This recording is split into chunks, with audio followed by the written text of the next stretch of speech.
Most people believe they are anxious because life is uncertain.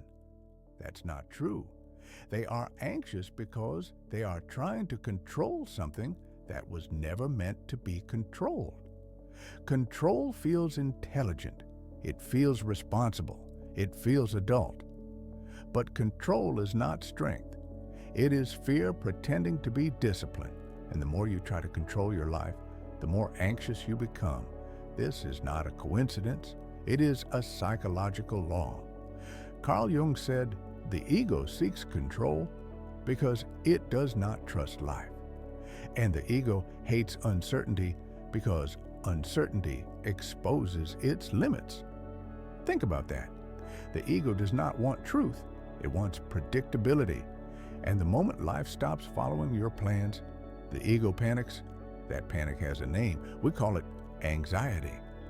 Have you noticed this pattern? The harder you try to hold everything together, the more things begin to fall apart. That's because control is not alignment. It is resistance. We resist pain, we resist loss, we resist change. But Jung warned us, what you resist does not disappear, it persists. When you resist life, energy freezes, and frozen energy becomes tension. Tension becomes anxiety. Anxiety becomes exhaustion. Not because the world is too much, but because you are gripping it too tightly. Look at how modern humans live. We plan our days, our careers, our relationships, even our rest.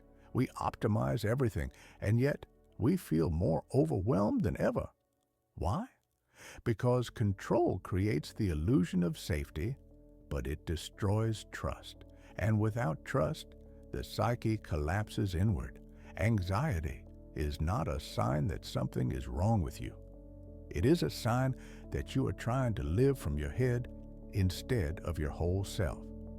Jung called this disconnection from the self. The ego is a tool, not a ruler. When the ego becomes the center of your life, you lose contact with intuition, meaning, and inner direction. Life turns into a battlefield. Every mistake feels dangerous.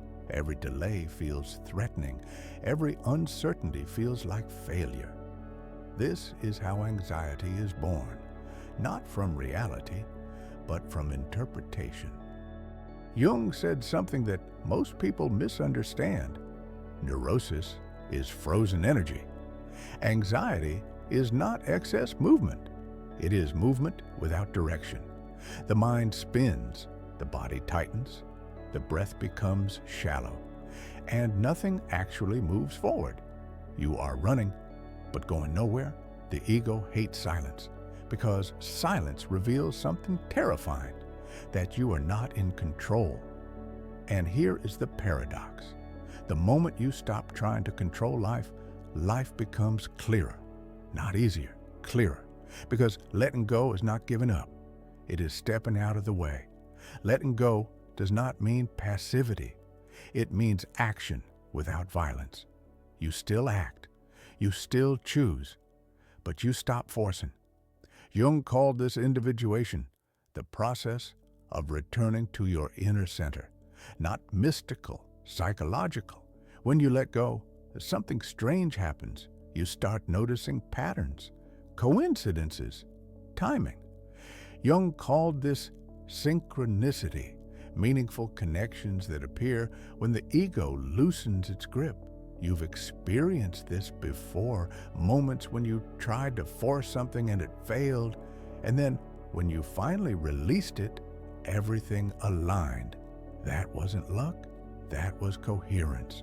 Control blocks intuition. Letting go restores it. Intuition is not magical. It is perception without fear, and fear disappears when you stop demanding certainty. The ego says, if I don't control this, something terrible will happen. The self says, observe. These are different voices. One screams, the other whispers. And most people never hear the whisper because they are addicted to noise. Here is the truth that changes everything. You do not control life. You participate in it. The moment you accept this, anxiety weakens. Not because problems disappear, but because you stop choking reality. Think of someone drowning. The more they fight the water, the deeper they sink. The moment they stop resisting, the body floats. This is not metaphor. This is physiology. And it is the same with the psyche. Letting go begins with a sentence that scares the ego.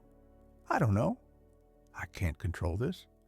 This might unfold differently than I expect. That is not defeat. That is maturity. When you stop fighting uncertainty, energy returns, your breath deepens, your body relaxes, your perception sharpens.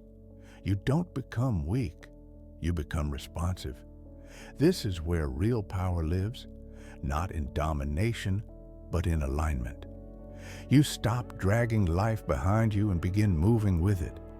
Maybe right now you are facing something you cannot fix, a relationship, a decision, a future you can't predict. Ask yourself one honest question. Am I trying to solve this, or am I trying to control how it makes me feel?